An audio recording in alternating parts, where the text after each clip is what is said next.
Duro decirlo, pero gracias por el lunes.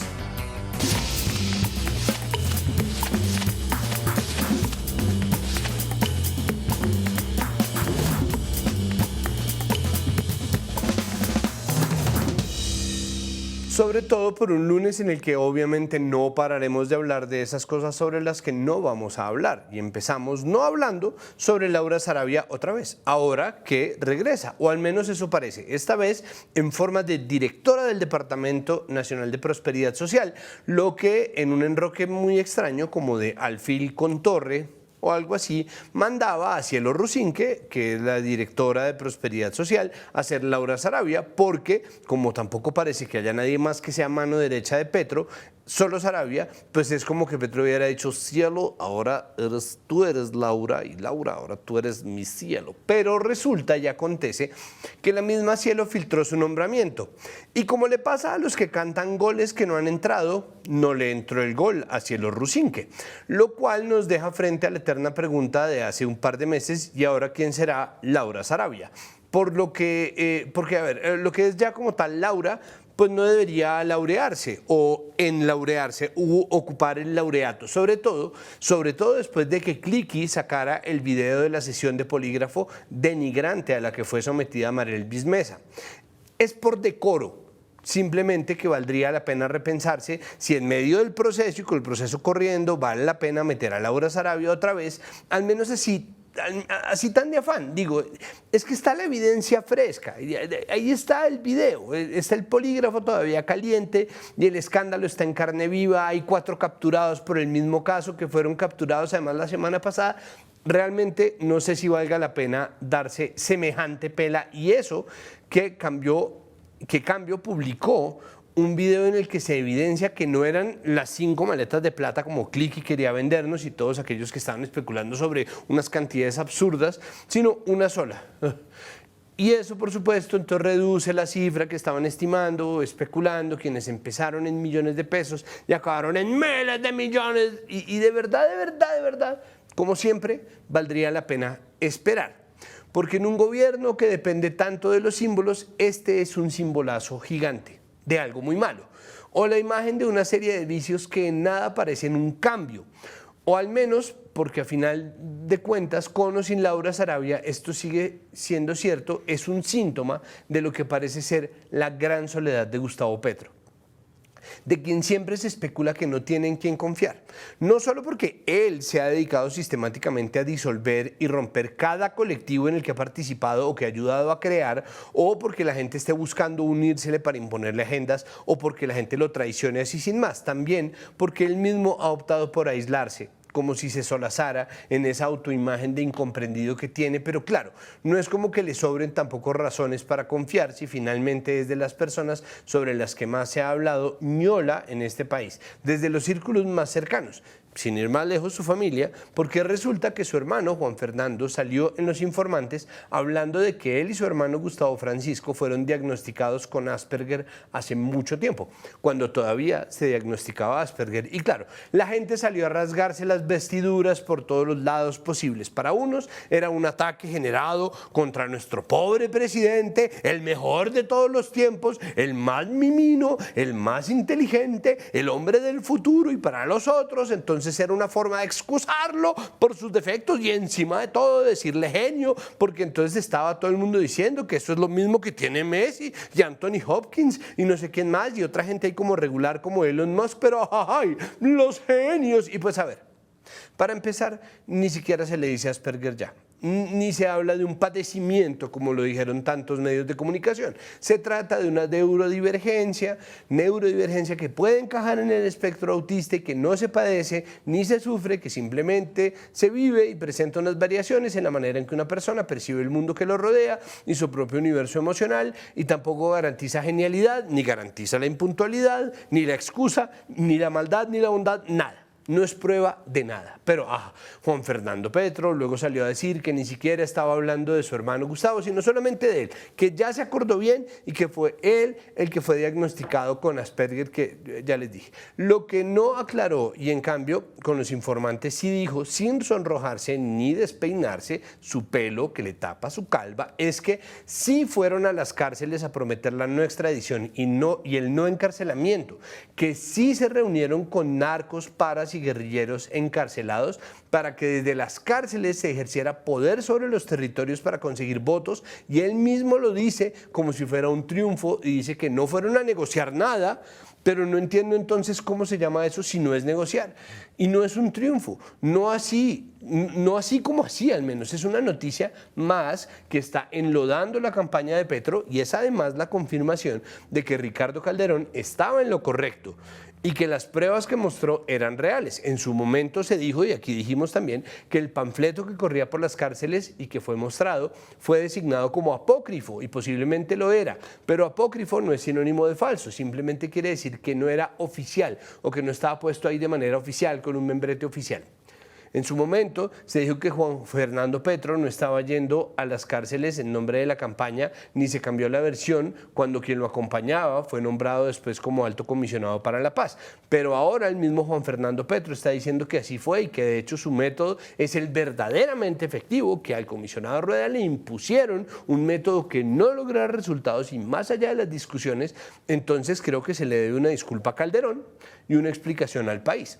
No una desde lo discursivo, porque claro, podemos entonces ponernos, como siempre, todo el tiempo, a hablar sobre si Juan Fernando Petro tiene razón o no, sobre lo obsoleto de la extradición, que de pronto sí, sobre lo importante que es tramitar la paz total, también con los capos y líderes, que seguro que sí, pero la negociación en las cárceles presenta serios problemas éticos, problemas fundamentales al menos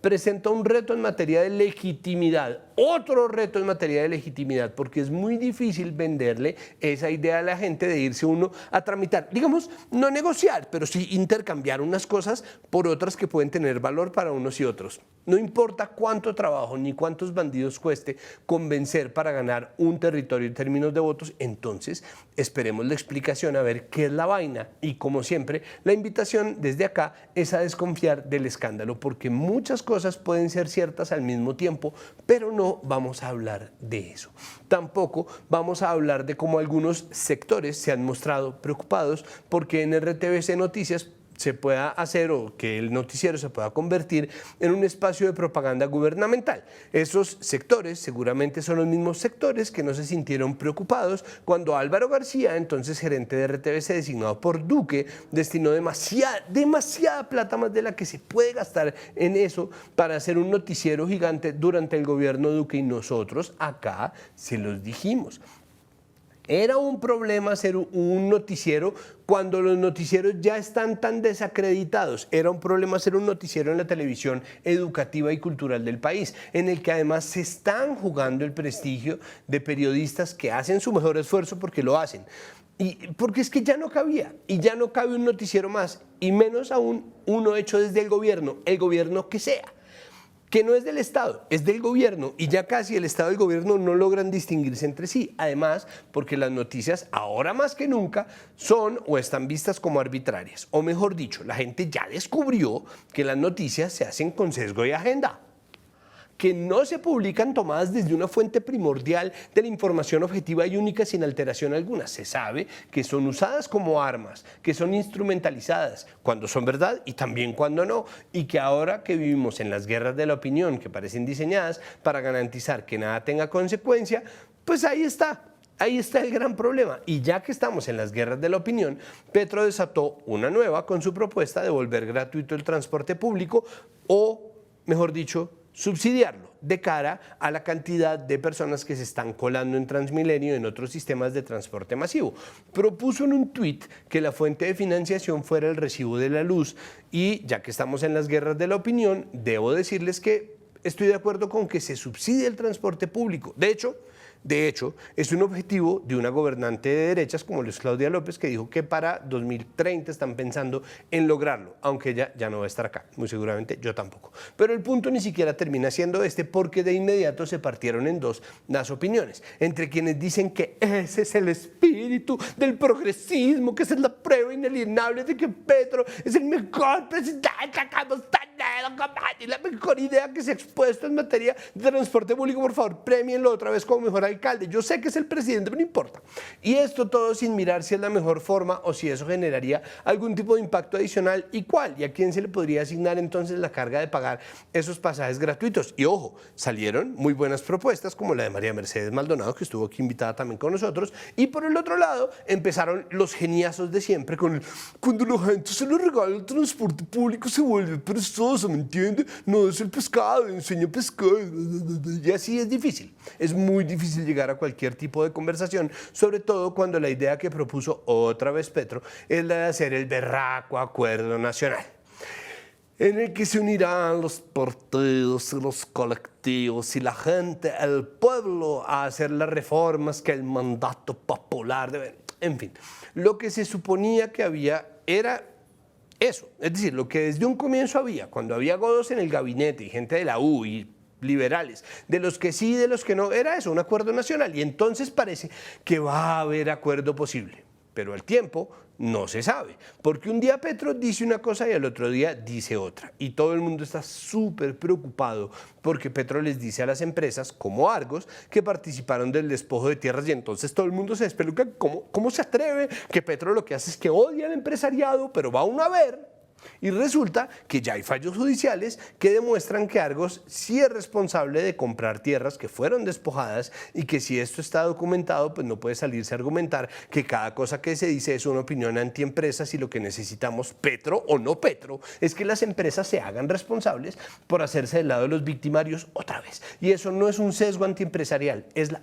ley de este país, y existe entre otras una ley de restitución de tierras, pero claro, todo el mundo se embarca en las guerras de la opinión para que no haya consecuencias de nada, como lo hizo también el Grupo Aval, porque El Tiempo, que es propiedad del Grupo Aval, estuvo publicando unas notas en las que se enlodaba el nombre, o se buscaba enlodar el nombre, de Jorge Enrique Pizano, controller de la concesión de la Ruta del Sol construida por Corfi Colombiana, Grupo Aval y Odebrecht, fallecido en extrañas circunstancias cuando había denunciado irregularidades y coimas pagadas en la consecución de esta obra gigantesca, que es una obra además fantasma. Y ahora resulta que es un asunto ideológico, porque sale El Tiempo a decir esto y la gente decide del lado de quién se pone. Si del lado del muerto que no se puede defender, o del lado de quien está tratando de atacarlo sin que se pueda defender. Y claro, todo esto se vuelve ideológico cuando en realidad estamos hablando de hechos que son verificados o que son verificables. Y ahí ya Petro y sus opiniones, de las descachadas o de las que no son descachadas, pues nada tienen que ver, lo mismo que nada tiene que ver nuestra opinión sobre si hubo coimas o no, porque además, la justicia ya demostró que sí se pagaron coimas por parte del Grupo Aval y Corfi Colombiana, por las cuales están teniendo que pagar una plata para que le cierren las investigaciones. Pero además, con respecto a las opiniones de Petro, pues Petro sigue siendo el presidente. Es decir, el acuerdo nacional tiene que incluirlo a él también. Y en ese sentido no sé si, guerras de opinión o no, las empresas se han dado cuenta de ello, o los partidos ya se dieron cuenta también. El caso es que Petro, una vez más, pone a tambalear el gabinete en nombre de este potencial acuerdo nacional, que obviamente acelera y apuntala a las voluntades con cargos y poder. Y luego preguntan que por qué Petro está tan solo, si en nombre de la Unión está sacrificando a su plana mayor y la gente que trabaja para él. Pero en fin, y lo mismo está pasando en el Congreso, o al menos el mismo desafío, en donde al parecer se fraguó una jugada por parte de representantes, una que es de oposición, Carolina Arbeláez de Cambio Radical, y dos que no lo son, Catherine Miranda del Verde y Julia Miranda del Nuevo Liberalismo, para crear una subcomisión para hacer un nuevo texto de la reforma a la salud, concertado y con más opiniones, y fue una noticia que apareció en Noticias 1, en donde se muestra cómo se fraguó la creación de esta subcomisión. Y obviamente aquí, una vez más, tenemos que parar un segundo, porque por cuenta de este video la gente está muy furiosa y verdaderamente soliviantada, y como parte del objetivo de este monólogo, pese a que enfurece a tanta gente en YouTube, es que nos calmemos un poco. Hay que decir que, primero,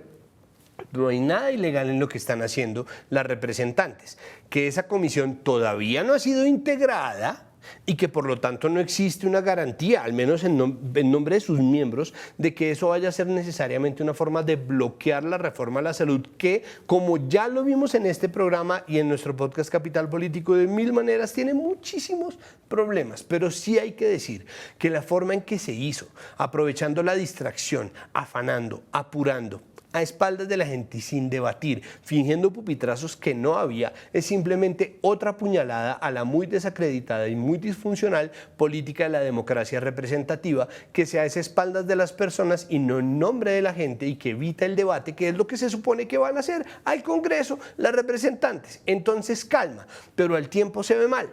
Más feo de lo que es malo, y al mismo tiempo los del pacto, perdón, pues son unos atembados, porque es que finalmente es la atención que se ponga y la presencia en la sesión la que permite aprovechar la ley quinta del Congreso a favor de quien quiera ponerla a funcionar o de quien quiera denunciar algún tipo de movimiento que les moleste o que consideren erróneo o reprochable, y no tener entonces que basar toda nuestra ira en una nota de Noticias 1 que cuenta algo pero muestra muchísimas otras cosas al tiempo, incluyendo lo atembados que son los del pacto, todo para volver al mismo punto de todo el dichoso acuerdo nacional, que al final de cuentas son las reformas, que son el coco o son la panacea, sin punto medio, y que no parecen ameritar la discusión que de verdad tendrían que tener. El problema con la actitud de Miranda y Miranda, porque Arbeláez es de oposición, es que parecen querer imponer unas mejoras por mecanismo más que por argumentación, y eso, más allá de si acaba siendo bueno o malo, y más allá de si el gesto es maluco, maluquísimo, lo que hace es ahondar la brecha que separa al gobierno del Congreso, cuando se supone que están tratando de jalar todos para el mismo lado en un acuerdo nacional.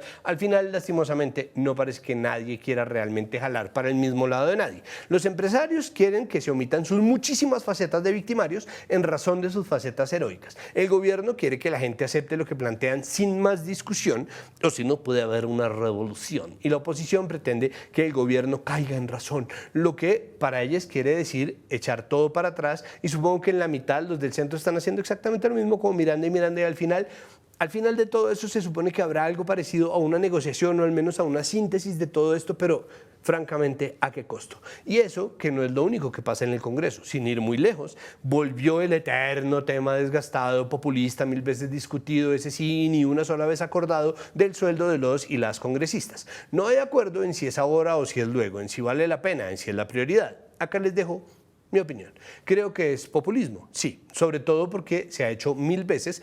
sin la esperanza de que pase. Simplemente se hace para ver en la lista quiénes sí y quiénes no aceptan hipotéticamente bajarse el sueldo, lo cual sirve en Twitter y nada más. Y en esas obviamente también aparecen hasta los caraduras que dicen que listo, que nos bajamos el sueldo, pero entonces podemos tener otros trabajos. No, hombre, ya trabajas bastante poco. O si no, sale Isabel Zuleta a echarnos en cara que al parecer solo come vegetariano y orgánico porque gasta una cantidad ridícula de plata en comida, y salen también a sufrir porque no alcanza. Yo entiendo que un sueldo es como una maleta que uno un poco la llena sin importar qué tan grande sea, pero esa falsa condición de víctima de quien con 30 y pico millones de pesos al mes sale a llorar en un país donde menos del 1% de las personas ganan por encima de 10 millones, es francamente estúpido, es ridículo, es ofensivo, y es prueba de que sí valdría la pena pensarse otra vez los sueldos y bajarlos. No tiene que ser mucho lo que se reduzca, pero sí definitivamente quien mejor lo dice es Tomás Molina en El Espectador. Resulta incompatible con la democracia ese nivel de ostentación, sobre todo, y esto ya lo digo yo, si viene acompañada de discursos de ese nivel de ridiculez y tan desconectados de la realidad. Y esto no es lo peor que ha pasado en el Congreso. Lo peor es el abuso sexual, pero parece por fin que las investigaciones siguen su curso, así que es posible que esta noticia horrible se transforme en una buena si existe esclarecimiento y justicia para quienes han sido víctimas de este abuso de poder. Y no vamos a hablar de eso, pero ya que estamos con el abuso de poder, es de resaltar el gesto del Estado colombiano, el Ministerio de Defensa de Iván Velásquez y el comandante de la policía William Salamanca, porque el general de la policía reconoció la responsabilidad, la culpabilidad policial en el asesinato del grafitero Diego Felipe Becerra y pidió perdón a su familia, que si se ve de lejos puede pensarse como poco comparado con el dolor de esa familia, pero que al mismo tiempo es un avance gigantesco en la reparación a las víctimas de la violencia de Estado que durante tanto tiempo se buscó negar, en detrimento de la vida y de la tranquilidad de esas mismas familias como la de Diego Felipe Becerra. Ya que estamos en la policía y la gestión de Iván Velázquez, deberíamos lamentar también, no, debemos y lo vamos a hacer, lamentar el atentado fatal contra un carro que llevaba activos de la policía y un civil en el departamento del Meta. Es triste porque necesitamos al tiempo un sistema que garantice la confianza en quienes buscan hacer la paz total y un mecanismo de combate a quienes no quieran hacer la paz total. Sean estos disidentes, delincuentes comunes, organizados o lo que sea, no puede seguir pasando. Y lo mismo va para repudiar el atentado que sufrieron militantes del Partido Comunes, excombatientes firmantes del acuerdo, cuya seguridad se sigue viendo amenazada en el posconflicto. No vamos a hablar de firmantes del acuerdo y sus vidas que deben ser protegidas a toda costa, como las del resto de los y las colombianas, pero sí vamos a hablar de una cifra que en el posconflicto sigue siendo lamentable, grande y que avanza. Se trata de la desaparición de personas, una desaparición que no rescinde. Por eso hoy vamos a hablar de personas desaparecidas en Colombia y nuestro hashtag, con el perdón de Rubén Blades, es busca en el agua y en los matorrales. Ya volvemos el lunes.